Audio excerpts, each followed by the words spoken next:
but he needs to keep that pressure on Magnus's clock as well.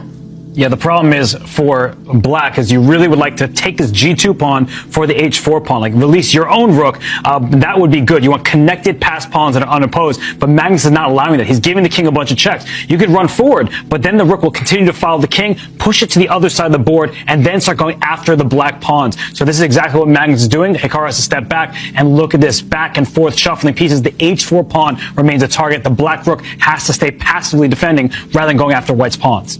Yeah, but there maybe black's plan should have been to get the rook to the second rank, to tie down that white king to the g-pawn. You mentioned, Robert, that you have to go for that trade. You have to get that remaining white pawn on g2 in order to get your central pawns rolling. And now he's kind of tied up his own rook, Hikaru. I don't like where the black rook is placed. It's in front of its own pawns, blocking your only plan of advancing them. And now, really classy from Magnus, he just cuts off the black king. The black king now can never step down the board to the 6th rank and has to start marching over to harass that rook. But again, Magnus is going to start attacking some pawns, just keeping those black pieces honest, keeping the black rook or king tied down. Maybe Magnus is going to get the draw of the bar back closer towards the center, but okay, now decision time for Hikaru. Do you surrender your central pawns and go for white's pawns? No, you have to keep your pawns intact in the middle just to keep some chances alive. And an important theoretical endgame is if white loses both pawns for the e5 pawn, that is a theoretical draw. I know from experience, I had that position against Vishwanath and Anand. I had the 2 pawns. He held the draw. And so it's something that both players know. And that's why Hikaru is clinging on to this e pawn. He pushes it forward. He connects it with his other pawn. And that will create threats if the black king gets active. If that black king were on the 4th or 5th rank up to g5, that would be good news. But the king is cut off. Magnus's rook is in the perfect position. Yeah, if that king was better placed, that black king, I think he'd be winning, Hikaru. But he's going for it now. He's pushing his pawns without his king. Ooh, this is either very good or it will blow the winning chances. I do fear for Hikaru that actually now the black rook is stuck defending its own pawns. You need to connect the king with your pieces, with the rest of your army. Magnus, can he hold this one with less than 10 seconds? He's doing all the right things so far. The most important thing for Magnus is to make sure that black's king doesn't advance, and that's what he does. He does keep the king blocked, but the bar does not approve of that. And I'm wondering why not? Does black have something really strong? The winning plan is not going to be obvious for any human here, let alone these players with only a few seconds left on their clock. And I'm expecting Hikaru to move his rook away at some point. You need to activate those black pawns. At the moment, everything's a bit stuck. Black rook needs to move. Magnus Carlsen doesn't believe in fortresses. He famously said that, but I do think that we could see a fortress here. I know the eval bar looks like it's great for black, but sometimes you can't actually break through. But look, the rook retreats. That means the black king can step forward. That is not good news for Magnus. And watch out for Hikaru to bring his king up and then push his f4 pawn to f3. Just jettison that pawn so his king can enter the position and go for checkmating ideas. Yeah, note how Hikaru just from time to time he repeats the position just to put the pressure back on Magnus. Just to say, okay, I'm in control. We're definitely not going for a draw, but I'm just going to tease you with that. And look at this. Suddenly the white rook moves. And what's happening? Can the black rook make headway against the lone white king? Maybe you needed to check from the bottom of the board and then go behind the white king. Is Hikaru winning? It feels like he should be. The black king is so active now. We said as long as the black king joins the action, you're winning. But what's the killer plan? And Hikaru stops. He takes a pause. He knows that there's something in the position. He's trying to calculate, and that is the right thing to do. He knows that he's made maximum progress, but where is the killer blow here? He's going to bring his king all the way in at some point. His rook is going to be released from the f file somewhere along the 2nd rank, and the black king is going to stake for a d4, d3 into e2, and whoa, he plays f3 right away. And was that a good choice? I'm surprised he committed with so little time on the clock. He could have repeated and gone back to this.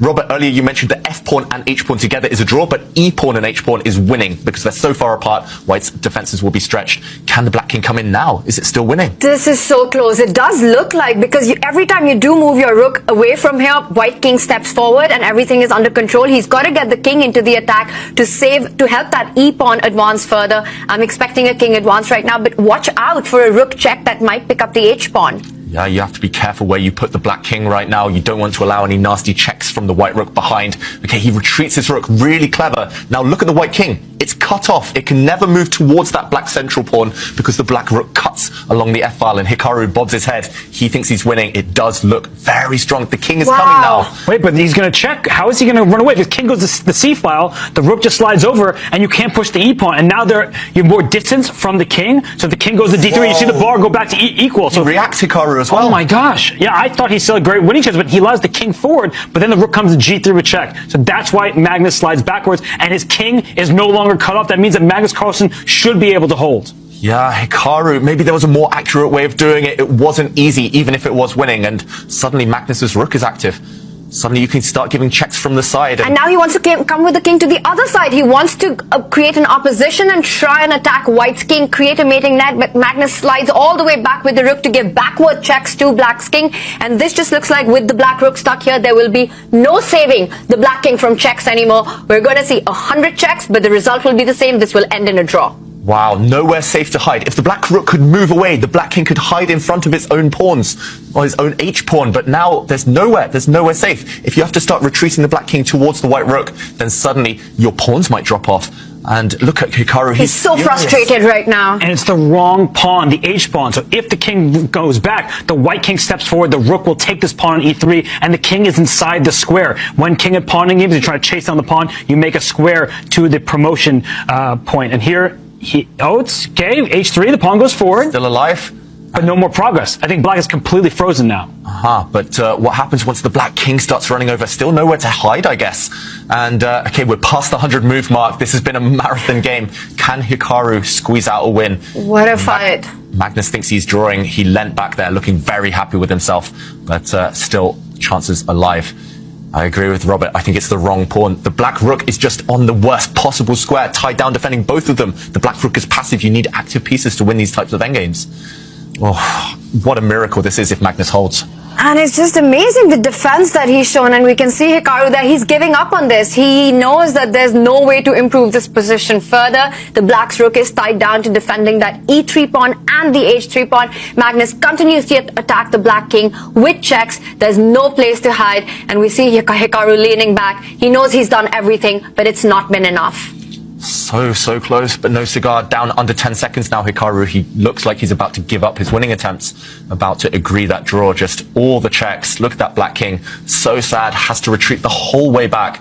And this pattern's just going to continue. The black king's going to chase the white rook, but to no avail. The white rook is just going to move, hide, check, and cause all the problems in the world. And at this point, Hikaru might just be going for the longest game in Champions Chess Tour history because we're at move 116, it seems, and it's going to keep going because Hikaru is just going to hope for a Magnus Carlsen mistake. But the issue for Hikaru, his rook is completely frozen in place. If it ever leaves the third rank, the pawns are going to fall off, and the king, it wants to help out in protecting the pawns, but the rook keeps checking. So as long as the king is far away from the rook keeps checking it, and the king has nowhere to hide. And we see that happening, and now he just shifts back because there's nothing to be done, and it doesn't matter where the king goes. When the king gets closer to the pawns, Magnus starts checking it, driving it away. Yeah, no progress has been made over the last 20 moves now. Hikaru, wow, can he recover? Yeah, can he recover from this heartbreak? And lots of cheerleaders we see for Hikaru on Twitter, and yeah, he's put up such a fight. I love everything Hikaru's done this game. Just is that a Hikachu? Hikachu. Hikaru or a Hikachu? Yeah. It's just so close. This is the most frustrating thing in chess. You do everything right. Hikaru's literally not put a foot wrong this game, but breaking the defenses of the world number one, that's another question. That's another level. But there is something to take away from it. The fact that Hikaru was able to create this chance, this opportunity with the black pieces. David, earlier you were talking about going into the last round on his terms, and that's what he's managed to create. He's made it clear that Magnus needs to be careful. There we have it.